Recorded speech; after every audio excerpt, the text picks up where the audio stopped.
Hey again there, everyone.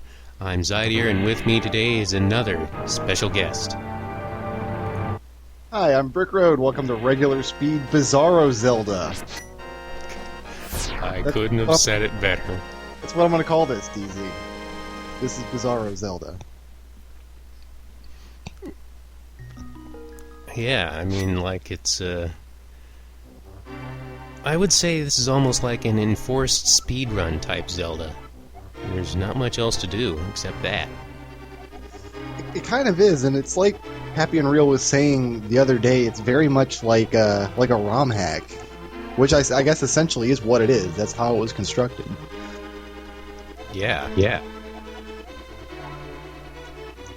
So, do you know what other kinds of games, because I know very little about this whole satellite, whatever it's called, so what other kinds of games did they broadcast over this? Well, aside from a remix of the original Legend of Zelda, there were other games like a downloadable version of A Link to the Past, which could be saved and you could play at any time after that. Mm-hmm. And there were, I haven't read the whole catalog, but mostly just stuff like little diversions or remixes of old Nintendo games like Excite Bike or Super Mario Bros. 3. So was it kind of like a prototype for a virtual console type service? Well, yes and no. Some games could be downloaded and saved so you could play them anytime you wanted, but BS Zelda in particular is a sound link game, and that means it had to be broadcasted at a certain time, and you had to be there or you'd miss it. I explained it in the thread already. Oh yeah, I read it. Now, I remember, and this is going back to the early 90s or so, we had the Sega Channel. Do you remember the Sega Channel? I only remember seeing ads for it. I think I knew one guy who claimed to have it, but he didn't say very much about it. I wonder if that service was something similar, except with Sega, or if in the Japanese market it was a competing service, or I don't know. I've never actually used it. Yeah. I think what I've heard about that is it was just a regular satellite TV, and every now and then there'd be a Sega broadcast. So it could have been the same. I'm completely ignorant. And because this is kind of like a forced speedrun, and you do have to be there to play the game while they're broadcasting it, it seems to me like that would have been a great, and of course everybody's expecting me to say this, but it would have been a great environment to play Super Metroid.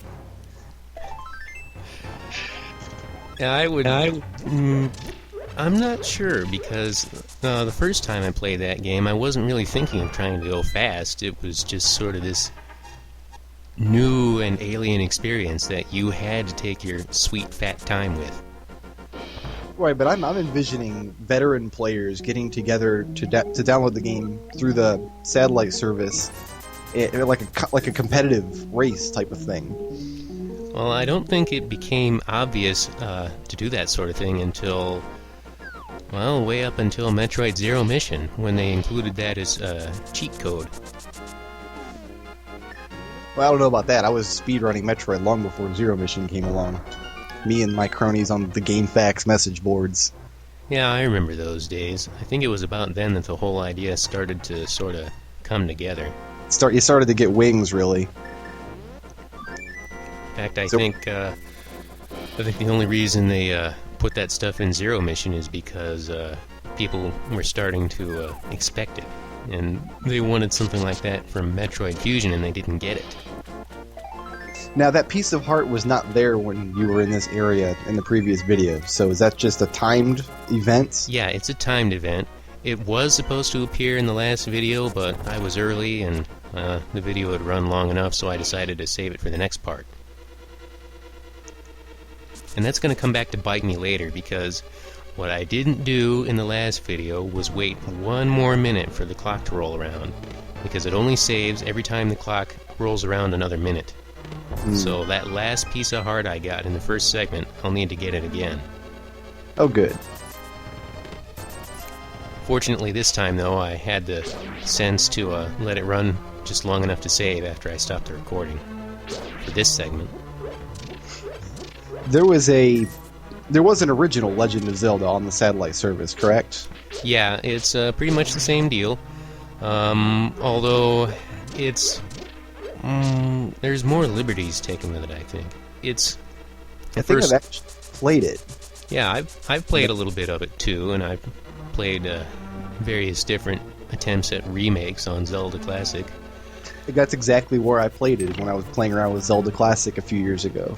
Yeah, well, nobody's ever actually gotten it right yet. I mean, the program, if you want to talk about Zelda Classic, that program has not been able to completely clone BS The Legend of Zelda until it started going into the more recent versions, which are open public beta.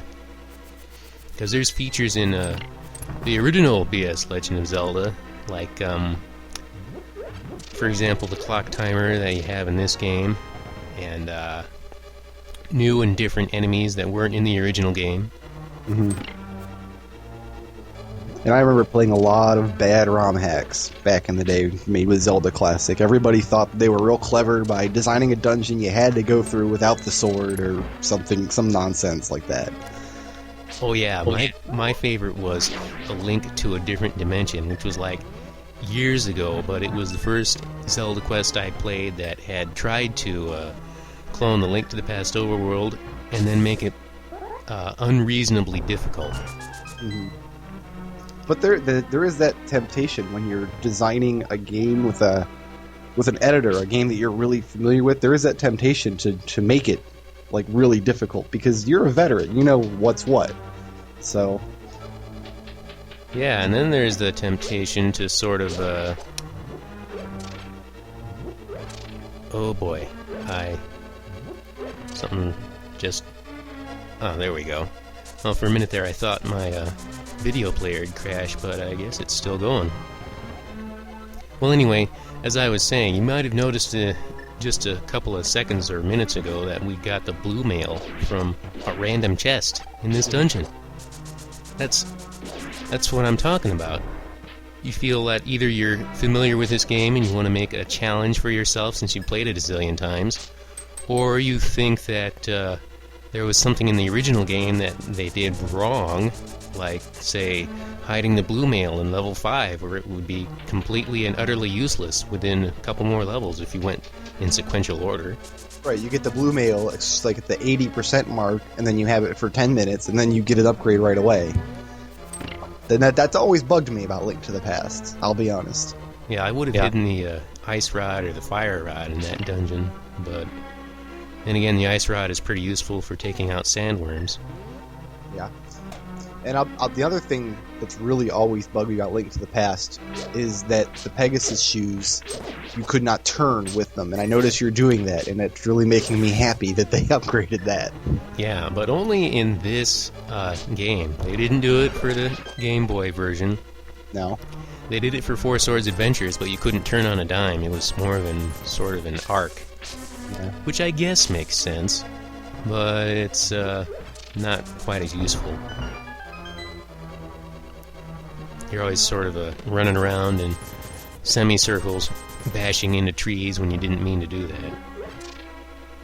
What we really need, and you know what, Twilight Princess, I guess, kind of did this, is we need the Pegasus shoes in a 3D Zelda, but I guess they gave us the spinner, and that's sort of a similar technique. Well, they can't give you anything that lets you move too fast, or else there'd be loading screens. Which is why the spinner has to be charged periodically. Yeah. And then there's rolling along the ground like an idiot. And it's almost impossible to resist doing that, even though you know you look like a moron. And actually, in Ocarina of Time, and I never knew this until I watched some of the time attack runs, but you actually move faster backwards than you do forwards. Yeah. I know. Who could possibly figure that out unless they were looking for it?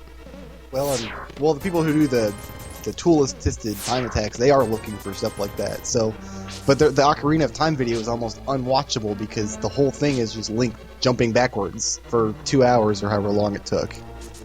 Hut, hut, hut, hut, hut, hut, hut, hut, hut, hut. Drives me crazy.